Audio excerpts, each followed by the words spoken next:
Well, I didn't have anything lined up for Monday. But I guess now I do. This race, for me, just got done, Talladega. This race fucking sucked. Like, and I'm not alone in saying this. This was genuinely a terrible race. Like, oh, they were side by side, driving the whole time, completely gridlocked, and unable to take runs because the car's like a parachute if you step out of line. I mean, hey, we got amazing racing for like 20 laps. Then we had a 33 car pileup, and all of the field just about was taken out. This is terrible. I don't think I've hated a super speedway race more, honestly. Not even the 21 500. Like, I at least got some joy out of that. Someone's been off-roading.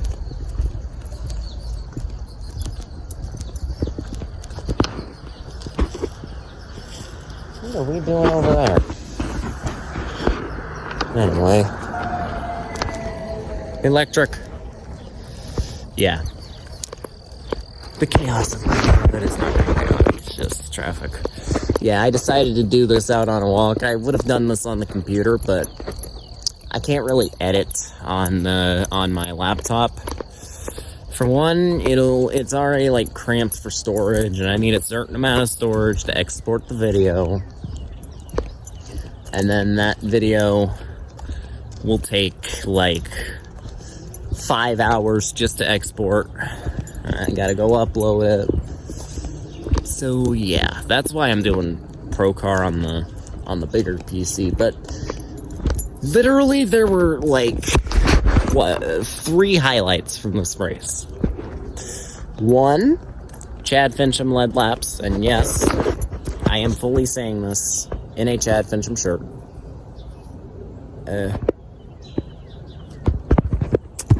I do support the ultimate Chad.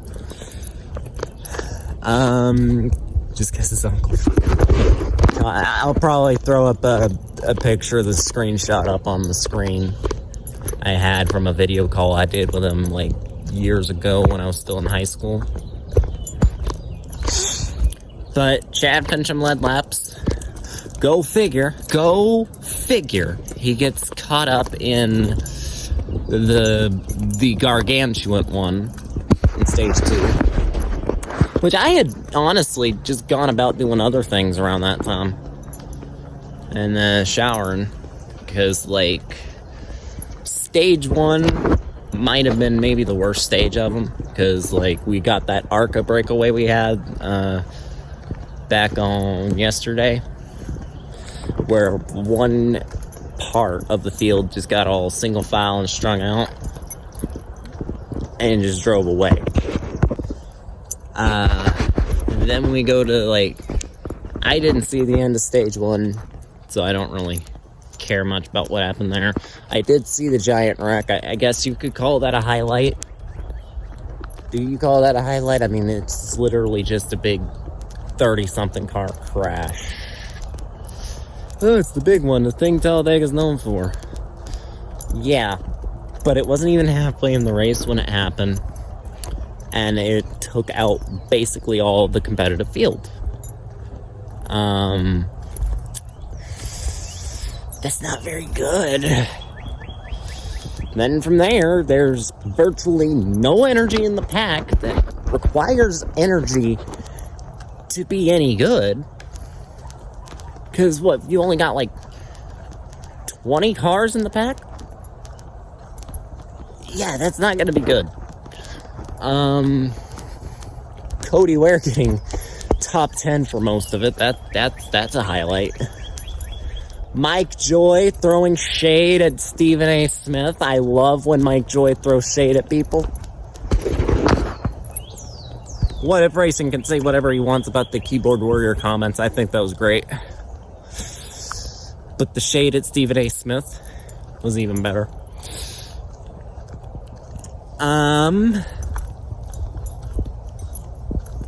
What else we got? Most of this race is so fucking unmemorable. I guess the fuel saving this flip stage. I fucking hate that, man. I do.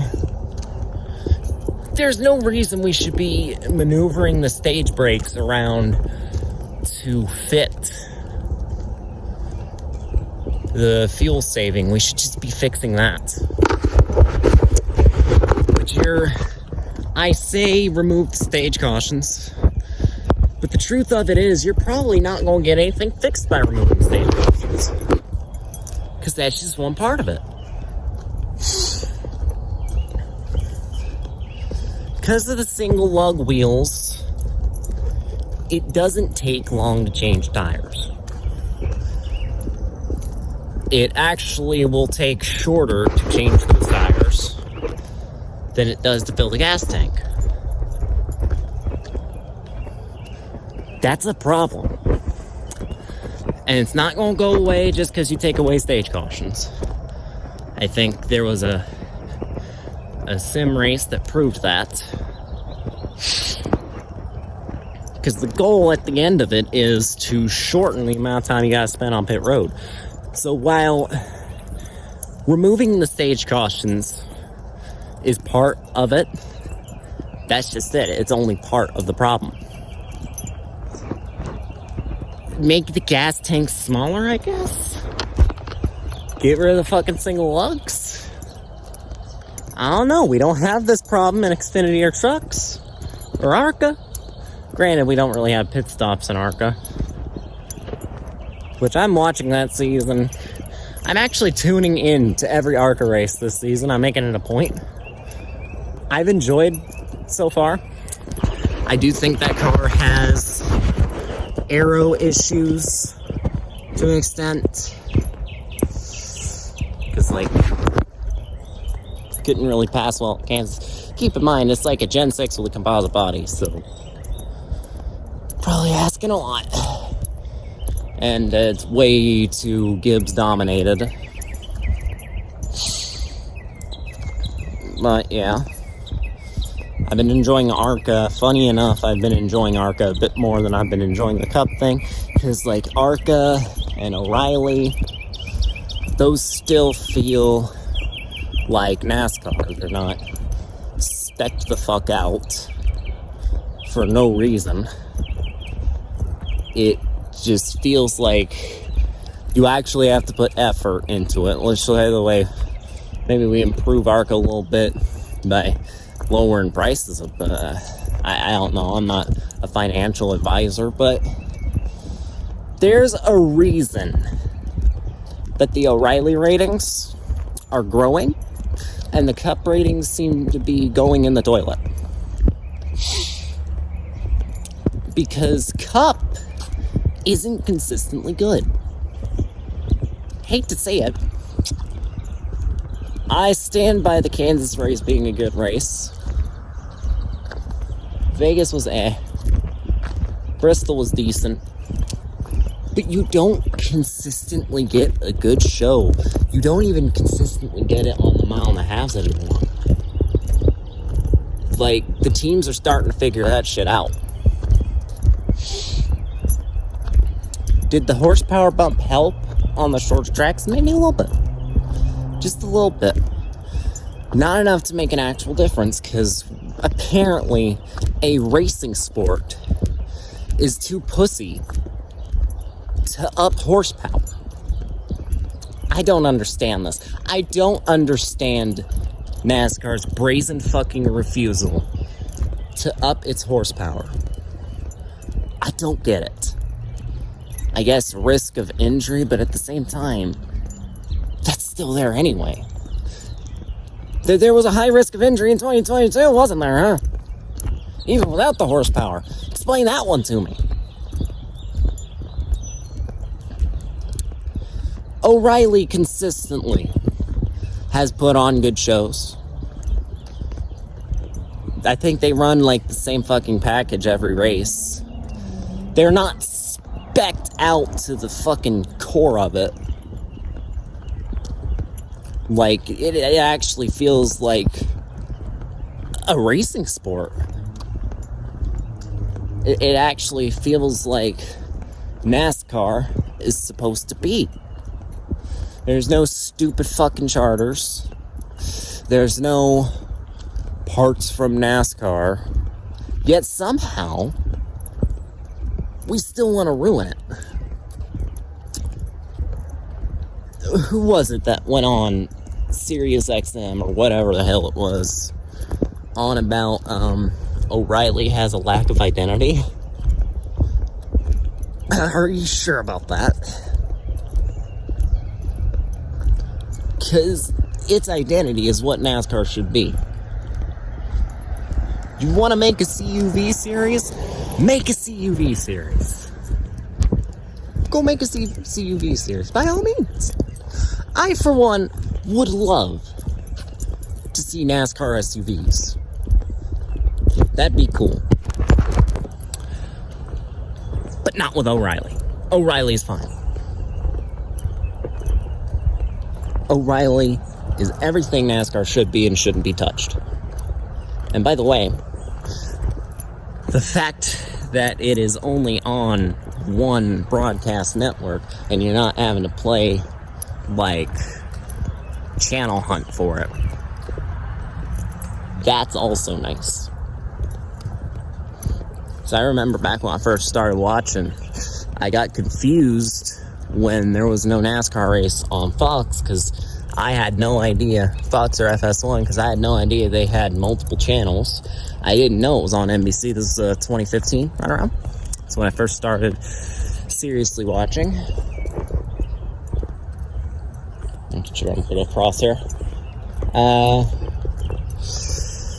That's when I first started seriously watching. I got confused about that, and that was just with 2 channels. Now I imagine what that's going to be like with how many fucking channels are there now? Fox, FS1, you can count both of them as separate things. USA, which most NBC races are going to be on USA. I don't understand the logic of putting most of your races on a dying form of media. USA, NBC, TNT. Are they doing anything on ESPN? Because we can count that, possibly. And then Amazon, that's like 6 different channels in a streaming service. Trucks, you can only find that on FS1 and occasionally Big Fox. Xfinity, I keep wanting to say, it's O'Reilly now. You go to the CW. Now, this doesn't affect me, because I watch through other means, which especially helps with the Fox broadcast. That's a whole nother rant on its own. How they said no full screen commercials during green flag laps. And what do you know? I see people on Twitter bitching about full screen commercials during green flag laps. And of course, Little Owl responding, Fox being dishonest, no way. I mean, true. It is a news company after all. Kind of comes with the territory, I think. So that's something. I ain't even got to the winner yet. I'm just rattling off about what is just so wrong with this sport. And there's a lot wrong with it at this point.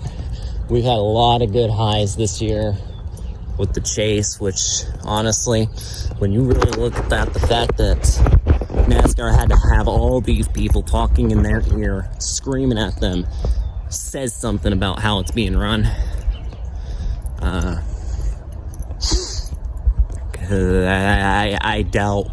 I fully doubt there was ever a plan for NASCAR to move away from the playoffs. The backlash just got bad enough that they had to.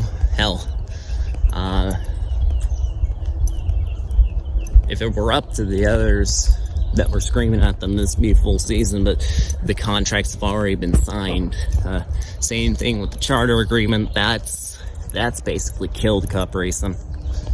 You struggle to find a full field every given week. I think we had 41 cars this week. Casey Mears missing the show because of owner's points, because rain in the south. Go figure. I just don't know who he was driving for. Yeah. That sucked for him. But I'm getting kind of off here. Back to the topic at hand, which is the cup racing.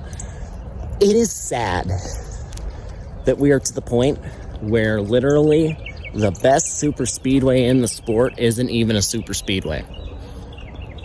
Atlanta. Or Echo Park. Literally one of the best tracks in the sport. Probably the best track in the sport right now. Because there isn't any of that bullshit gridlock. Because handling actually matters at Atlanta. I would still love to see a Speedway package run on it, but I like what we have. And then Daytona and Talladega is just a gridlock, fuel-saving mess that the flip stages really did nothing to help. You just need to fix the car at this point. And then, like, when they do actually run full 100%, you can't take runs. You're stuck pushing the guy. You can't take runs because the second you peek out from behind a car, it's like a parachute. It shouldn't be that way. I don't think I'm out of line for saying that. It should not be the car feeling like it has one of those drag racing parachutes just from trying to pass another car. You can't do anything with it. Which is pretty terrible when your first and biggest race of the year is on a super speedway. And it's also pretty terrible considering the super speedways are fan favorites for obvious reasons. Then you tune in and just see gridlock nonsense. And then they proceed to flex that this was the most amount of positions changed. Yeah, because it's back and forth all the damn time. It's kind of like with F1 now, flexing their overtakes, when really F1 just has steroid juiced up push to pass on their cars. F1 has just basically put sprinkles on a turd. The racing in F1 was terrible before. All this did was manufacture it. I'm not saying NASCAR needs to go that route. Don't. For the love of God, don't. You manufacture enough. But now, you just need to fix the car. Get rid of the giant spoilers. Make them smaller. Get rid of the stupid diffuser and the underbodies. Because that's not only hindering them, that's making them more liable to flip over if even the slightest hint of air gets under them. Fix that. Maybe make the fuel cells smaller. Get rid of the stage cautions across the board. Up the horsepower across the board. And you know what, here. Good on Carson Hocevar. That's another highlight of this race. The fact that Hocevar won, had that celebration, which he's going to get in trouble for that, no doubt. He's either going to get fined or told you're going to get fined next time you do it. Because NASCAR is one of those sports, to their credit, that is very stringent about safety. So he's probably going to get in trouble for that. But it was fun to watch. That was awesome. Good on Hocevar. I mean, next Earnhardt, I'm not going to go that far. But when you have people like Richard Petty comparing you to Earnhardt, which, by the way, if Richard Petty says something, you listen. That is the king of NASCAR. He ought to know what he's talking about. And Earnhardt was coming up when Petty's career was winding down. If I remember correctly, Petty's last championship was the same season as Earnhardt's debut. So Petty knows what he's talking about when he compares someone to Earnhardt. And you know what? I see his point. Hocevar has a lot of the same things. That same drive to win. That same aggression. Which I guess I have no right to talk on Earnhardt because he's a bit before my time. But still, watching the highlights. He's damn sure more of Earnhardt than Logano will ever be, I'll tell you that much. The fact that people actually compare Bald Boy Logano to Earnhardt that's disrespectful. But yeah. Hocevar wins a great win, but this is honestly terrible. Like, the Superspeedway racing has been terrible for really since the Gen 7 was introduced. It's just been gridlock and fuel saved nonsense, and it's not even an exclusively Superspeedway problem as far as the terribleness of the Gen 7. Road courses, honestly, it's shown some good stuff at road courses. Even in the early days. I still vividly remember SVG versus Buescher. That was awesome. Even though it put Buescher into basically a downward spiral. Coda was decent. The only reason it looked bad was because Fox, in their infinite wisdom, only really stayed stuck on Reddick. Yeah. The intermediates have always been good, but obviously when teams start to figure their shit out, the quality of racing itself will dip. You kind of saw that at Vegas, you saw that at Kansas. And even now with those packages, dirty air is becoming way more of an issue than it needs to be. That's what led to the flat rejection of these intermediates to begin with. Too much dirty air with the Gen 6, and especially with the 550.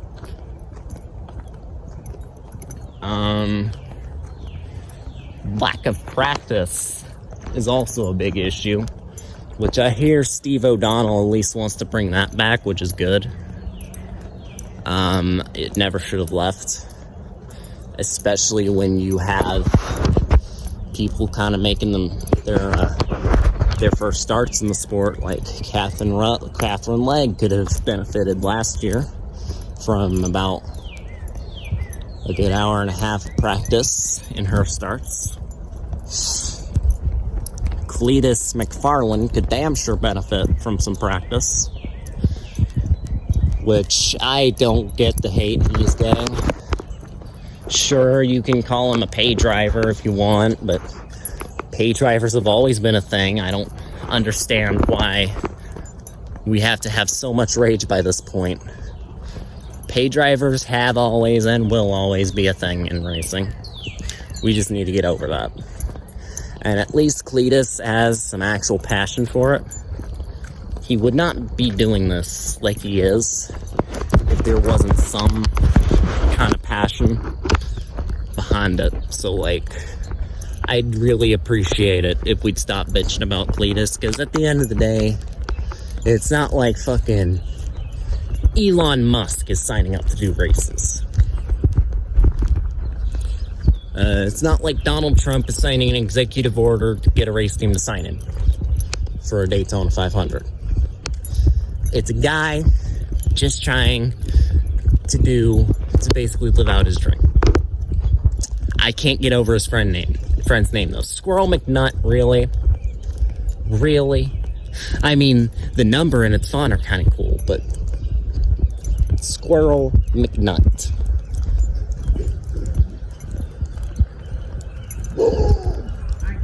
Hello. Asshole dog and a good neighbor. But, yeah. I'm cool with Cletus. I don't understand his hate, but he's like, about Cletus. Yeah. NASCAR needs to fix their Gen 7 or go to a new car altogether. Because I can't keep watching those. The Superspeedways are just pure ass. Pure ass. Ass in its purest form. With the most shit you can load into it. And it's going to continue to be ass until we do something. But that's about all I have to say, so thank you all so much for watching this here walking rant. If you liked it, please be sure to like and subscribe and all that stupid bullshit. And until next time, fuck off!